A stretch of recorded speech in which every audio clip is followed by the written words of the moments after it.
Hello and welcome back दोस्तों, कैसे हो आप सब। उम्मीद करता हूँ कि आप सब बहुत ही बढ़िया होंगे। मेरा नाम है भारत। तो आपको पता है कि हमने एमसीक्यू सीरीज स्टार्ट किया है एफडब्ल्यू के लिए। तो आज का जो टॉपिक रहेगा वो रहेगा जनरल इंग्लिश। ये आपको पता है कि ये 10 नंबर की पूछी जाएगी, तो ये भी एक इंपॉर्टेंट रोल प्ले कर सकती है आपके सिलेक्शन के लिए। तो बिल्कुल एग्जाम ओरिएंटेड आपके लिए मैंने लाए हुए हैं कोई 25 क्वेश्चन। तो एक बार इनको लगा के जाना तो आपको थोड़ा रफली आइडिया हो जाएगा। तो पूरे एग्जाम ओरिएंटेड है, इसलिए लगा के जाना इनको। आप कोशिश करना कि आपके 18+ या 20+ नंबर आए इसमें। 20+ लेके चलो, 20+। तो चलो शुरू करते हैं। पूरा एग्जामिनेटर जैसा भी आपका सिलेबस है वैसे ही क्वेश्चन लाए गए हैं। तो चलते हैं पहले क्वेश्चन पे। क्वेश्चन नंबर 1 जो रहा वो ये है, choose the appropriate word to fill in the blank. The books dash in the shelf are mine. तो इसमें अप्रोप्रिएट वर्ड क्या रहेगा। दी बुक लाई, ये नहीं आएगा। लेड, तो इसका जो राइट आंसर रहेगा वो रहेगा सी। जिसने भी सी दिया लाइंग इन द शेल्फ, तो ये लाइंग बिल्कुल सही बनेगा इसका। तो सी। तो चलेंगे क्वेश्चन नंबर 2 पे। क्वेश्चन नंबर 2 जो है वो है, choose the appropriate word to fill in the blank. Despite his failure he dash to try one more time. तो इसमें फिलअप में क्या आएगा, इसका राइट आंसर क्या रहेगा। देखते हैं कौन देता है इसका सबसे पहले जवाब। तो इसका राइट आंसर रहेगा ए। जिसने भी ए दिया right answer, despite his failure he is determined to try one more time. तो बिल्कुल राइट आंसर है ए, इसका राइट आंसर है। जिसने भी ये दिया है 1 नंबर आज के सेशन में बढ़ेगा आपका। When I met Ram yesterday, it was the first time I dash him since my graduation। कि मैं जब मैं राम को मिला yesterday, तो it was the first time, तो ये मेरा पहली बार था कि उसको ग्रेजुएशन के बाद में मिला। तो ग्रेजुएशन के बाद में उसको मिला, ये मेरा पहला टाइम था। तो इसमें क्या आना चाहिए। I had met, I have met, I have been seeing, I met. तो क्या राइट आंसर रहेगा इसका। सीधा सब्जेक्ट प्लस वर्ब की सेकंड फॉर्म, आई मेट। तो ये इसका राइट आंसर रहेगा, I met him since my graduation. बिल्कुल सही रहेगा ए पार्ट। जिसने भी ए दिया है बिल्कुल सही है।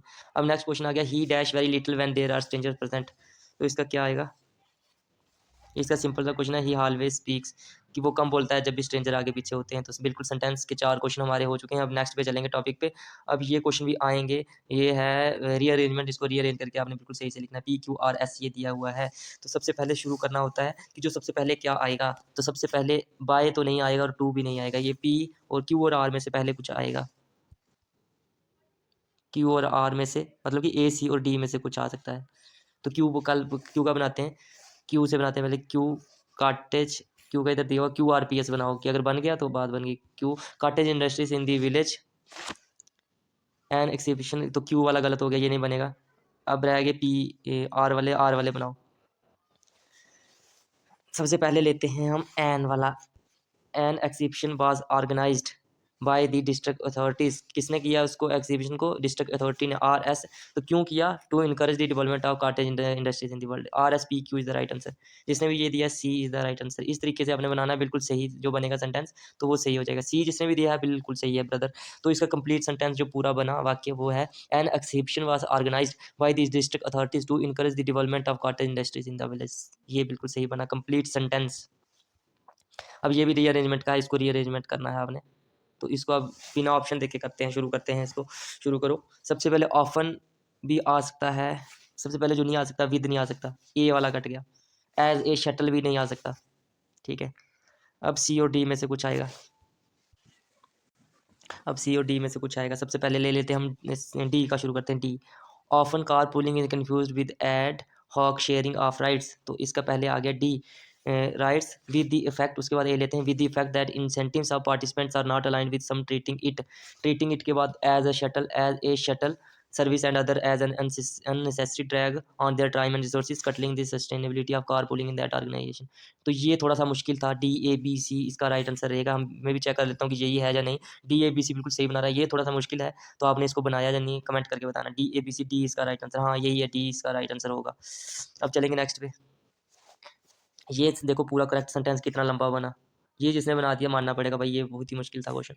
अब ये भी रीअरेंजमेंट का ही क्वेश्चन है। इसका पहला जो पार्ट है ये दिया हुआ, job seekers are not, job seekers are not. तो आगे इसके नॉट के आगे क्या आएगा। Job seekers are not being unemployed are a test of faith. तो जॉब सीकर्स आर नॉट के बाद क्या आएगा। Job seekers are not being unemployed are a test of faith. इसके बाद क्या आना चाहिए, job seekers are not fatalistic. तो पहले लेते हैं S, job seekers are not फेटेलिटिक but reapply themselves. उसके बाद R relentlessly to a pilgrimage of being unemployed are a test of faith self purification. तो ये तो क्यू लास्ट में, ये नहीं बनेगा सर, PQ नहीं बनेगा। Job seekers are not fatalistic, सबसे पहले S. relentlessly to a pilgrimage of, S के बाद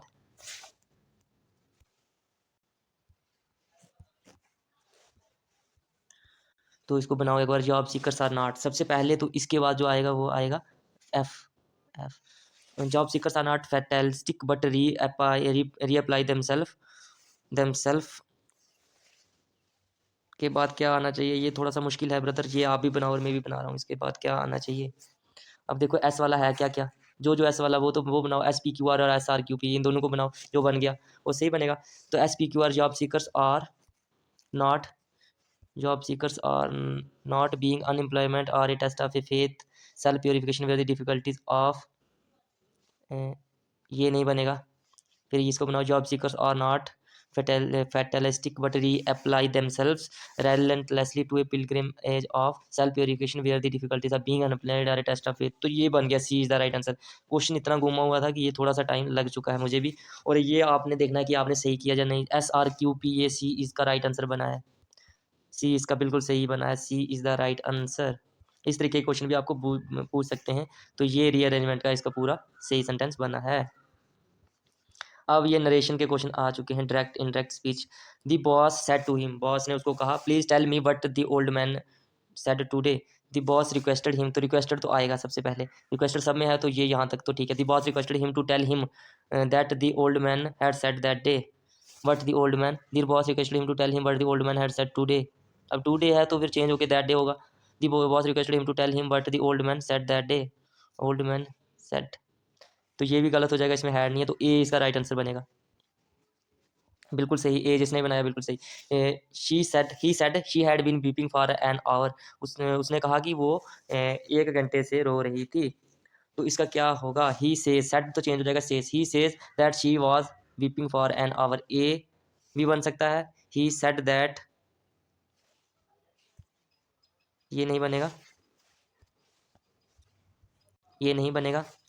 ही सेड का सेड ही रहेगा, साथ में लग जाएगा that, he said that she has भी नहीं आएगा, she had been weeping for an hour, A D इसका राइट आंसर बनेगा, इसका बनेगा डी। अब यह question number 10, he said she is going to the party isn't she, उसने कहा कि वो पार्टी में जा रही है, क्या वो नहीं जा रही है, तो इसका क्या बनेगा इंडायरेक्ट पे। ही कन्फर्म्ड, ही सेड दैट, तो क्या आएगा इनमें से, तो इसका राइट आंसर जो बनेगा वो बनेगा बी, कि उसने पूछ के कंफर्म किया कि वो जा रही है या नहीं। He confirmed whether she was going to the party और not, B is the right answer. चलो वो खत्म हुए, अब आगे मॉडल वर्ब्स। तो मॉडल वर्ब इसमें Kate is ill so she dash stay in bed and drink a lot of water, पहले बहुत टाइम लगा थोड़े क्वेश्चनों में, अब जल्दी जल्दी चलेंगे मेरे ब्रदर। केट बीमार है, सो she dash stay in bed and drink a lot of water, तो क्या होगा, केट बीमार है, so she need stay, need नहीं आ सकता, नीड टू होता तो फिर शायद, so she can not stay, तो ये भी गलत है, शी हैज़ टू, तो हैज़ टू कि उसको लेटना ही पड़ेगा, तो सी इसका राइट आंसर बनेगा, जिसने भी सी दिया बिल्कुल सही। I am carrying a heavy package and need help to deliver it, मैं एक हैवी पैकेज उठा के लेके जा रहा हूँ तो मुझे मदद चाहिए, तो dash you open the door for me please, तो इसका राइट आंसर जो रहेगा वो रहेगा बी। बी क्यों यूज़ हुआ, जब भी किसी को पोलाइट रिक्वेस्ट करते हैं तो मॉडल यूज़ होता है कुड, पोलाइट रिक्वेस्ट के लिए यूज़ होता है कुड, तो इसलिए आएगा could you open the door for me. I am sure, कि मैं श्योर हूँ कि the principal dash is room dash in principal, तो इधर इन भी आएगा डैश, एक सेकेंड, तो डैश इन भी आएगा। I am sure the principal can be, ये नहीं बन सकता, शुड, अब इनमें से बनाओ क्या बनेगा, मस्ट बी, क्योंकि वो मस्ट तब यूज होता है जब पूरा यकीन हो, तो उसको यकीन है तो इसलिए आएगा मस्ट बी, कि पक्का उधर ही होंगे। I am sure the principal must be in his room, तो डी बनेगा is the right answer modal का। You dash to serve your motherland, कि तुम्हें अपनी मदरलैंड को सर्व करना चाहिए, तो इसका राइट आंसर बनेगा you ought to serve your motherland, C is the right answer बनेगा। अब आर्टिकल के क्वेश्चन है, ये तो गलत नहीं कर सकता मेरा भाई कोई भी, ये तो सब ही सही करेंगे। क्वेश्चन है, in the coming years dash water is going to be scarce, कि आने वाले कुछ सालों में पानी खत्म होने वाला है, तो क्या होने वाला है इसका आंसर, एंड द ए क्या होगा, इन तीनों में से क्या होगा, जो भी ये तीन सोच रहे हैं आप बिल्कुल गलत सोच रहे हो, इसमें आएगा नो आर्टिकल। कोई भी ऐसी चीज़ है जो अनकाउंटेबल नाउन है, जो काउंट नहीं की जा सकती, उसके लिए आता है नो आर्टिकल, उधर कुछ भी नहीं आता, तो ए जिसने भी कहा है no article is the right answer. The teacher has been teaching for dash hour, तो ए, तो ये क्या है, एच, एच एक कॉन्सोनेंट है, तो क्या आना चाहिए उसके साथ कॉन्सोनेंट के साथ, ए, पर जिसने भी ए बताया है, ए बिल्कुल गलत बताया है आपने, क्योंकि जो एच है ये साइलेंट है, ओ यू आर आवर, तो इसकी आवाज़ आ रही है ओ की, तो ओ के साथ यूज होता है सी। सी जिसने भी बताया उसका एक नंबर और बढ़ेगा। चलो नेक्स्ट पे, होमोफोन्स यूज़ करने हैं, शी मेड, तो सभी का जो है आवाज़ एक तरह से निकलेगी, पर जो सही बैठेगा इधर वही लगाना है। She made her stepson her dash to her large fortune, heir heir heir heir, तो क्या बनेगा? इसका राइट आंसर रहेगा हायर। हायर का मतलब होता है वारिस, B is the right answer. Inhaling the smoke, अब इधर दो दिए हुए हैं वर्ड्स, तो इनमें से जो सही सही बैठेंगे वो डालें। Inhaling the smoke from a burning, तो ये वाला टायर तो नहीं है, ये वाला टायर इन दो टायरों में से है, तो ये दोनों अभी पहले में दोनों ठीक हैं। तो inhaling the smoke from a burning tyre, T Y R E, tyre could, तो टी आई ई आर, ये तो कुछ हुआ नहीं, तो ये है टायर। टायर का मतलब होता है थक जाना, टी आई आर ई, तो तुम्हें जल्दी थका देगा अगर तुम धुआं इनहेल करोगे बर्निंग टायर से। तो इसका राइट आंसर रहेगा सी, जिसने भी दिया है बिल्कुल सही। चलिए नेक्स्ट पे, सेलेक्ट द मोस्ट अप्रोप्रिएट, अब सिनोनियम बताना है आपने, जो हाईलाइटेड वर्ड है इसका, तो बताना क्या है इसमें, इसमें बताना है सिनोनियम। सिनोनियम होता है सिमिलर वर्ड, कैप्टुलेटेड का कैटापुलेटेड, कैटापुल्टेड दी कंपनीज ग्रोथ, तो इसका आपने बताना है सिनोनियम। तो इसका सिनोनियम जिसने भी ए बताया है गलत, ये भी नहीं, ये भी नहीं, इसका रहेगा बी। कैटपुलेटेड होता है किसी चीज़ को बढ़ा देना, किसी चीज़ की रफ्तार को बढ़ा देना या किसी चीज़ को ऊपर उठा देना। तो कैटपुलेटेड का मतलब हुआ कि उसने दिया इनोवेशन इन द प्रोडक्ट, जो प्रोडक्ट में इनोवेशन हुई उसने ग्रोथ कंपनी की बढ़ा दी, तो बढ़ाने को कहते हैं एक्सेलरेटेड, तो बी इसका सिनोनिम रहेगा। जिसने भी बी बता दिया बिल्कुल सही बता दिया। ये देखो, catapulted means something that has suddenly achieved a lot of success, की कोई ऐसी चीज़ है एकदम अचानक से जिसने सक्सेस, जिसको सक्सेस मिल गई या पॉपुलैरिटी मिल गई, तो वो क्या हो गया उसका सिनोनिम, एक्सेलरेटेड ही हो गया। सिनोनियम है विविएशियस, तो इसका क्या रहेगा विविएशियस का सिनोनियम। सिनोनियम और विविएशियस, इसका आंसर कौन बताएगा? हाँ जी, जिसने भी सी दे दिया है एनर्जेटिक, तो बिल्कुल सही है। विविएशियस का सिनोनियम होता है एनर्जेटिक, की एनर्जी से भरपूर, तो सी इज़ द राइट आंसर। तो कैसी लगी दोस्तों आज की क्लास? उम्मीद करता हूँ कि अच्छी लगी होगी। अच्छी लगी होगी तो लाइक और कमेंट कर देना। चलो फिर आगे चलते हैं। मैंने सोचा यहाँ पे ख़त्म कर देंगे, फिर 5 क्वेश्चन छोड़ के भी क्या होगा, तो वो भी कर ही लेते हैं। तो मोस्ट एप्रोप्रिएट एंटोनियम बताना है। एंटोनियम, एंटोनियम मतलब विपरीत शब्द। तो कौन से का बताना है ये मैं बताता हूँ। प्लेंटीफुल का बताना है। दिस ईयर, कि इस साल जो हार्वेस्ट था वो प्लेंटीफुल था। और प्लेंटीफुल का मतलब होता है हिंदी में भरपूर। भरपूर का मतलब होता है सफिशेंट, तो सफिशेंट का उल्टा हो गया इनसफिशेंट। इनसफिशेंट का मतलब कम, तो ये is the right answer.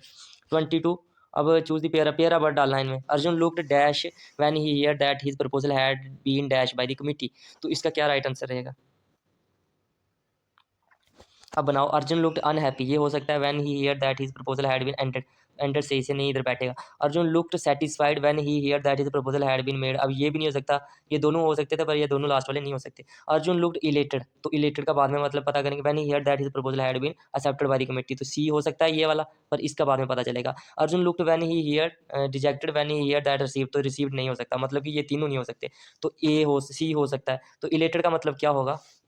Elated का मतलब होता है एक्सट्रीमली जॉयफुल, कि बहुत ज़्यादा खुश, तो इलेटेड और एक्सेप्टेड सी जिसने भी दे दिया है बिल्कुल सही है।